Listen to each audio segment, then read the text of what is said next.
Friends, MR alerts ಇನ್ Kannada YouTube ಚಾನಲ್ಗೆ ತಮಗೆಲ್ಲರಿಗೂ ಪ್ರೀತಿಯ ಸ್ವಾಗತ.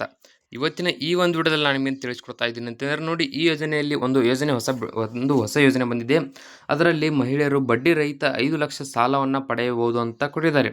ಅದು ನಿಜವಾಗಿದೆಯಾ ಅಥವಾ ಇಲ್ಲ, ಮತ್ತು ನೀವು ಯಾವ ರೀತಿ 5 ಲಕ್ಷ ಸಾಲವನ್ನು ಪಡೆಯಬಹುದು ಮತ್ತು ಅರ್ಜಿಯನ್ನು ಸಲ್ಲಿಸುವುದು ಹೇಗೆ, ಆ 5 ಲಕ್ಷ ಸಾಲವನ್ನು ಎಲ್ಲಿ ಕೊಡ್ತಾರೆ ಮತ್ತು ಅರ್ಜಿಯನ್ನು ಸಲ್ಲಿಸಲು ಪ್ರಾರಂಭ ದಿನಾಂಕ, ಕೊನೆಯ ದಿನಾಂಕ ಯಾವುದು, ಹಾಗೆ ಇಲ್ಲಿ ಎಷ್ಟೆಷ್ಟು ವಯಸ್ಸಿನವರಿಗೆ ಈ ಒಂದು 5 ಲಕ್ಷ ಸಾಲವನ್ನು ನೀಡಲಾಗುತ್ತಿದೆ, ಸಂಪೂರ್ಣ ಮಾಹಿತಿ ನಿಮಗೆ ಈ ವಿಡಿಯೋದಲ್ಲಿ ತಿಳಿಸ್ಕೊಡ್ತಾ ಹೋಗ್ತೀನಿ. ಮಿಸ್ ಮಾಡದೆ ವಿಡಿಯೋ ಕೊನೆವರೆಗೂ ನೋಡಿ. ವಿಡಿಯೋ ಇಷ್ಟ ಆದರೆ ಲೈಕ್ ಮಾಡಿ, ಮತ್ತು ನೀವು ಇನ್ನೂ ನಮ್ಮ ಚಾನಲ್ಗೆ ಸಬ್ಸ್ಕ್ರೈಬ್ ಆಗಿಲ್ಲ ಅಂದರೆ ಸಬ್ಸ್ಕ್ರೈಬ್ ಆಗಿ, ಪಕ್ಕದಲ್ಲಿರುವಂಥ ಬೆಲ್ ಐಕನ್ ಕ್ಲಿಕ್ ಮಾಡಿ ಆಲ್ ಅಂತ ಸೆಲೆಕ್ಟ್ ಮಾಡಿ. ಯಾಕಂದರೆ ಮುಂದೆ ನಾವು ಯಾವುದೇ ವಿಡಿಯೋ ಬಿಟ್ಟರೆ ನಿಮಗೆ ಅಂತ ನೋಟಿಫಿಕೇಶನ್ ಬರುತ್ತೆ. ಹಾಗೆ ಈ ಒಂದು ವಿಡಿಯೋ ನಿಮ್ಮ ಫ್ರೆಂಡ್ಸ್ಗಳಿಗೆ ಕೂಡ ಶೇರ್ ಮಾಡಿ, ಅವರಿಗೆ ಕೂಡ ತುಂಬ ಸಹಾಯವಾಗುತ್ತೆ. ಈಗ ಇಲ್ಲಿ ಈ ಒಂದು 5 ಲಕ್ಷ ಸಾಲದ ಬಗ್ಗೆ ಸಂಪೂರ್ಣ ಮಾಹಿತಿ ನಿಮಗೆ ಈ ವಿಡಿಯೋದಲ್ಲಿ ತಿಳಿಸ್ಕೊಡ್ತಾ ಹೋಗ್ತೀನಿ. ಮಿಸ್ ಮಾಡದೆ ವಿಡಿಯೋ ಕೊನೆವರೆಗೂ ನೋಡಿ. ಇಲ್ಲಿ ನೋಡ್ತಾ ಹೋಗ್ಬೋದು, ಲಖ್ಪತಿ ದೀದಿ ಯೋಜನೆ ಅಂತ ಕೊಟ್ಟಿದ್ದಾರೆ.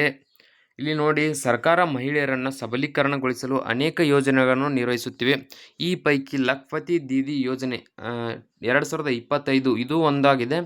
ಲಖ್ಪತಿ ದೀದಿ ಯೋಜನೆ ಮಹಿಳೆಯರಿಗೆ ಕೌಶಲ್ಯ ತರಬೇತಿ ಕಾರ್ಯಕ್ರಮವಾಗಿದೆ. ಇದರ ಕುರಿತಾದ ಸಂಪೂರ್ಣ ಮಾಹಿತಿಗಾಗಿ ಇಲ್ಲಿ ನೋಡ್ತಾ ಹೋಗಿ. ಏನಿದು ಲಖ್ಪತಿ ದೀದಿ ಯೋಜನೆ ಅಂದರೆ ಏನಿದು ಯೋಜನೆ? ಈ ಯೋಜನೆಯ ಮೂಲಕ ಮಹಿಳೆಯರ ಆರ್ಥಿಕ ಸ್ಥಿತಿಯನ್ನು ಸುಧಾರಿಸಲು ಸರ್ಕಾರ ಬಯಸಿದೆ. ಲಖ್ಪತಿ ದೀದಿ ಯೋಜನೆಯ ವಿಶೇಷ ಲಕ್ಷಣವೆಂದರೆ, ನೋಡಿ, ಇದು ಮಹಿಳೆಯರಿಗೆ ಹೊಸ ವ್ಯವಹಾರವನ್ನು ಪ್ರಾರಂಭಿಸಲು ತರಬೇತಿ ಮತ್ತು ಮಾರ್ಗಸೂಚಿಗಳನ್ನು ಸಹ ಒದಗಿಸುತ್ತಿದೆ. ಈ ಯೋಜನೆಯಡಿ ಮಹಿಳೆಯರು ತಮ್ಮ ವ್ಯವಹಾರವನ್ನು ಪ್ರಾರಂಭಿಸಲು ಬಡ್ಡಿ ರಹಿತ ಸಾಲದ ಸೌಲಭ್ಯದ ಲಾಭವನ್ನು ಪಡೆಯಬಹುದು. ನೋಡಿ, ಇದು ಲಖ್ಪತಿ ದೀದಿ ಯೋಜನೆ ಏನಿದೆಯಲ್ಲ, ಮಹಿಳೆಯರಿಗೆ ಹೊಸ ವ್ಯವಹಾರವನ್ನು ಪ್ರಾರಂಭಿಸಲು ಮತ್ತು ತರಬೇತಿ ಹಾಗೆ ಮಾರ್ಗಸೂಚಿಗಳನ್ನು ಸಹ ಇಲ್ಲಿ ಒದಗಿಸಲಾಗುತ್ತಿದೆ. ಇದಕ್ಕೆ ನೋಡಿ, ಈ ಯೋಜನೆಯಡಿ ಮಹಿಳೆಯರು ತಮ್ಮ ವ್ಯವಹಾರವನ್ನು ಪ್ರಾರಂಭಿಸಲು ಬಡ್ಡಿ ರಹಿತ ಸಾಲದ ಸೌಲಭ್ಯವನ್ನು ಪಡೆಯಬಹುದು. ಅಂದರೆ ಇಲ್ಲಿ ಈ ಒಂದು 5 ಲಕ್ಷ ರೂಪಾಯಿಗಳನ್ನು ಪಡೆದುಕೊಂಡ್ರೆ ನಿಮಗೆ ಮರಳಿ ಕೊಡುವಾಗ ಯಾವುದೇ ರೀತಿ ನೀವು ಬಡ್ಡಿಯನ್ನು ಕೊಡುವ ಹಾಗಿಲ್ಲ. ಕೇವಲ ನೀವು ಎಷ್ಟು ಸಾಲವನ್ನು ತೆಗೆದುಕೊಂಡಿರ್ತೀರೋ ಅಷ್ಟೇ ಸಾಲವನ್ನು ಮರಳಿ ಕೊಡಬೇಕಾಗುತ್ತೆ. ಇಲ್ಲಿ ನೋಡ್ತಾ ಹೋಗಿ, ಮಹಿಳೆಯರಿಗೆ 1 ಲಕ್ಷದಿಂದ 5 ಲಕ್ಷ ರೂಪಾಯಿಗಳವರೆಗೆ ಸಾಲವನ್ನು ನೀಡಲಾಗುತ್ತಿದೆ. ಇದಕ್ಕಾಗಿ ಮಹಿಳೆಯರು ಯಾವುದೇ ರೀತಿಯ ಬಡ್ಡಿಯನ್ನು ಪಾವತಿಸಬೇಕಾಗಿಲ್ಲ. ನಾನು ಆಲ್ರೆಡಿ ಹೇಳಿದಾಗೆ ಇಲ್ಲಿ ನಿಮಗೆ ಕಾಣ್ತಾ ಇರ್ಬೋದು ನೋಡಿ, ಮಹಿಳೆಯರಿಗೆ 1 ಲಕ್ಷದಿಂದ ಹಿಡಿದು 5 ಲಕ್ಷಗಳ ರೂಪಾಯಿಗಳವರೆಗೆ ಸಾಲವನ್ನು ನೀಡಲಾಗುತ್ತಿದೆ. ಇದಕ್ಕಾಗಿ ಮಹಿಳೆಯರು ಯಾವುದೇ ರೀತಿಯ ಬಡ್ಡಿಯನ್ನು ಪಾವತಿಸುವ ಹಾಗಿಲ್ಲ. ಕೇವಲ ಸಾಲವನ್ನು ಮಾತ್ರ ಮರಳಿ ಕೊಡಬೇಕಾಗುತ್ತೆ. ನಂತರ ಈ ಯೋಜನೆಯಡಿ ಮಹಿಳೆಯರಿಗೆ ಕೌಶಲ್ಯ ತರಬೇತಿ ನೀಡುವ ಒಂದು ಸ್ವಯಂ ಉದ್ಯೋಗದತ್ತ ಉತ್ತೇಜಿಸಲು ಪೂರಕ ಕೂಡವಾಗಿದೆ. ಇಲ್ಲಿ ನೋಡ್ತಾ ಹೋಗಿ, ಅರ್ಜಿ ಸಲ್ಲಿಕೆಗೆ ಬೇಕಾದ ಅರ್ಹತೆ ಏನು, ಹಾಗೆ ಅರ್ಜಿಯನ್ನು ಸಲ್ಲಿಸುವುದು ಹೇಗೆ, ಸಂಪೂರ್ಣ ಮಾಹಿತಿ ಇದೆ. ನೀವು ಸಹ ಲಖ್ಪತಿ ದೀದಿ ಯೋಜನೆಯ ಲಾಭವನ್ನು ಪಡೆಯಲು ಬಯಸಿದರೆ, ಅಂದರೆ ನಿಮಗೂ ಕೂಡ ಈ ಒಂದು ಅಪ್ಲಿಕೇಶನ್ ಹಾಕಬೇಕಂತ ಇದ್ದರೆ ನೋಡಿ, ನೀವು ಕೆಲವು ವಿಷಯಗಳ ಬಗ್ಗೆ ತಿಳಿದುಕೊಳ್ಳಬೇಕು. ಮೊದಲಿಗೆ 18ರಿಂದ ಇಲ್ಲಿ ತೋರಿಸ್ತೀನಿ ನೋಡಿ, ನಿಮಗೆ ಇಲ್ಲಿ ಕಾಣ್ತಾ ಇರ್ಬೋದು, 18ರಿಂದ 50 ವರ್ಷ ವಯಸ್ಸಿನ ಮಹಿಳೆಯರು ಮಾತ್ರ ಈ ಯೋಜನೆಯ ಲಾಭವನ್ನು ಪಡೆಯಬಹುದು ಅಂತ ಕೊಟ್ಟಿದ್ದಾರೆ. ಅಂದರೆ 51 ಆಗಿರ್ಬೋದು, 52 ವರ್ಷ ಆಗಿರ್ಬೋದು, ಇವರಿಗೆ ಈ ಒಂದು ಯೋಜನೆ ಅರ್ಹತೆಯನ್ನು ಕೊಟ್ಟಿಲ್ಲ. ಕೇವಲ 18ರಿಂದ ಹಿಡಿದು 50 ವರ್ಷದ ಒಳಗೆ ಇರತಕ್ಕಂಥ ಮಹಿಳೆಯರಿಗೆ ಮಾತ್ರ ಈ ಒಂದು ಯೋಜನೆ ಲಾಭ ಆಗಿದೆ. ಹಾಗೆ ನೋಡುತ್ತಾ ಹೋಗಿ, ಈ ಯೋಜನೆಯ ಲಾಭ ಅಂದರೆ ಈ ಯೋಜನೆಯ ಲಾಭ ಪಡೆಯಲು ಮಹಿಳೆಯರು ಇಲ್ಲಿ ತೋರಿಸ್ತೀನಿ ನೋಡಿ ನಿಮಗೆ.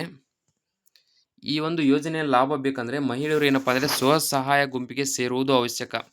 ಅಂದರೆ ಸ್ವಸಹಾಯ ಸಂಘ ಅಂತ ಏನಿರುತ್ತೆ ಅದರಲ್ಲಿ ನೀವು ಸೇರಿಕೊಂಡಿರಬೇಕು. ನಂತರ ಇಲ್ಲಿ ತೋರಿಸ್ತೀನಿ ನೋಡಿ, ಈ ಯೋಜನೆಯಡಿ ಮಹಿಳೆಯರು ಪ್ರಾದೇಶಿಕ ಸ್ವಸಹಾಯ ಗುಂಪು ಕಚೇರಿಗೆ ಹೋಗಿ ವ್ಯವಹಾರವನ್ನು ಪ್ರಾರಂಭಿಸಲು ಸಾಲದ ಲಾಭವನ್ನು ಪಡೆಯಲು ಅಗತ್ಯ ದಾಖಲೆಗಳು ಮತ್ತು ವ್ಯವಹಾರ ಯೋಜನೆಯನ್ನು ಸಲ್ಲಿಸಬೇಕಾಗುತ್ತದೆ.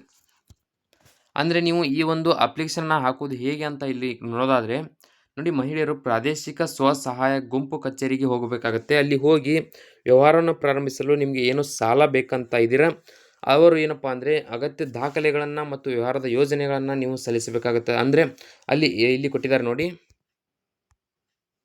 ಇಲ್ಲಿ ಸ್ವಲ್ಪ ವೇಟ್ ಮಾಡಿ ತೋರಿಸ್ತೀನಿ. ಮಹಿಳೆಯರು ಪ್ರಾದೇಶಿಕ ಸ್ವಸಹಾಯ ಗುಂಪು ಕಚೇರಿ, ಈ ಒಂದು ಕಚೇರಿಗೆ ಹೋಗಿ ಅಲ್ಲಿ ನೀವು ಯಾವ ರೀತಿ ವ್ಯವಹಾರವನ್ನು, ಅಂದರೆ ಯಾವ ರೀತಿ ನೀವು ಒಂದು ಬಿಸ್ನೆಸ್ಸನ್ನು ಮಾಡಬೇಕಂತ ಇದ್ದೀರೋ ಆ ಬಿಸ್ನೆಸ್ ಬಗ್ಗೆ ಅವರಿಗೆ ತಿಳಿಸಿ, ಮತ್ತು ನಿಮಗೆ ಏನು ಅವರು ಸಾಲವನ್ನು ಪಡೆಯಲಿಕ್ಕೆ ಡಾಕ್ಯುಮೆಂಟ್ಸ್ಗಳನ್ನು ಕೇಳ್ತಾರೋ ಆ ಡಾಕ್ಯುಮೆಂಟ್ಸ್ಗಳನ್ನು ಅವರಿಗೆ ಕೊಟ್ಟು ನಿಮ್ಮ ಒಂದು ವ್ಯವಹಾರದ ಬಗ್ಗೆ ಅವರಿಗೆ ತಿಳಿಸಿ ನೀವು ಸಾಲವನ್ನು ಪಡೆಯಬಹುದು ಅಂತ ಕೊಟ್ಟಿದ್ದಾರೆ. ನೋಡಿ ಈ ಒಂದು ವಿಡಿಯೋದಲ್ಲಿ ಇಷ್ಟೇ ಇರುತ್ತೆ. ಇದರ ಒಂದು ಸಂಪೂರ್ಣ ಮಾಹಿತಿ ಬೇಕಂದರೆ ನನ್ನ ವಿಡಿಯೋ ಕೆಳಗಡೆ ಡಿಸ್ಕ್ರಿಪ್ಷನಲ್ಲಿ ಇವರ ಒಂದು ಅಫಿಷಿಯಲ್ ವೆಬ್ಸೈಟ್ ಇರುತ್ತೆ. ಅದರ ಮೇಲೆ ಕ್ಲಿಕ್ ಮಾಡಿ ನೀವು ಸಂಪೂರ್ಣ ಮಾಹಿತಿಯನ್ನು ಪಡ್ಕೋಬೋದು. ನೋಡಿ ಈ ವಿಡಿಯೋದಲ್ಲಿ ಇಷ್ಟೇ ಇರುತ್ತೆ. ವಿಡಿಯೋದಲ್ಲಿ ನಿಮಗೇನಾದರೂ ಡೌಟ್ ಇದ್ದರೆ ಕಮೆಂಟ್ ಮಾಡಿ ಮತ್ತು ನೀವಿನ್ನೂ ನಮ್ಮ ಚಾನಲ್ಗೆ ಸಬ್ಸ್ಕ್ರೈಬ್ ಆಗಿಲ್ಲ ಅಂದರೆ ಸಬ್ಸ್ಕ್ರೈಬ್ ಆಗಿ ಪಕ್ಕದಲ್ಲಿರುವಂಥ ಬೆಲ್ ಐಕನ್ ಕ್ಲಿಕ್ ಮಾಡಿ ಆಲ್ ಅಂತ ಸೆಲೆಕ್ಟ್ ಮಾಡಿ. ಯಾಕಂದರೆ ಮುಂದೆ ನಾವು ಯಾವುದೇ ವಿಡಿಯೋ ಬಿಟ್ಟರೆ ನಿಮಗೆ ಥಟ್ ಅಂತ ನೋಟಿಫಿಕೇಶನ್ ಬರುತ್ತೆ. ಹಾಗೆ ಈ ಒಂದು ವಿಡಿಯೋ ಕೆಳಗಡೆ ಡಿಸ್ಕ್ರಿಪ್ಷನಲ್ಲಿ ವಾಟ್ಸಪ್ ಚಾನಲ್ ಲಿಂಕ್ ಮತ್ತು ಟೆಲಿಗ್ರಾಮ್ ಚಾನಲ್ ಲಿಂಕ್ ಇರುತ್ತೆ. ಅದರ ಮೇಲೆ ಕ್ಲಿಕ್ ಮಾಡಿ ಜಾಯ್ನ್ ಆಗಿ ಅದರಲ್ಲೂ ಕೂಡ ನಿಮಗೆ ಏನಪ್ಪ ಅಂದರೆ ಸಂಪೂರ್ಣ ಮಾಹಿತಿ ಸಿಗುತ್ತೆ.